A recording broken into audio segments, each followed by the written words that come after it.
কুম্ভ রাশির জাতক জাতিকারা আগামী 19শে জুলাই থেকে 25শে জুলাই একটু সাবধানে থাকবেন, কারণ আপনাদের জীবনে এমন কিছু ঘটনা ঘটতে চলেছে যা আপনি কখনো কল্পনাও করেননি।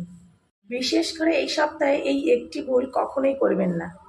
এই সপ্তাহে আপনার অপ্রত্যাশিত খরচের যোগ রয়েছে, আপনার পকেট ফাঁকা হতে পারে। তাই এই সপ্তাহে আপনি যে কোনো ব্যবসায় চুক্তি বা বড় লেনদেন করার আগে 10বার ভাববেন, কোনো ঝুঁকি নেবেন না।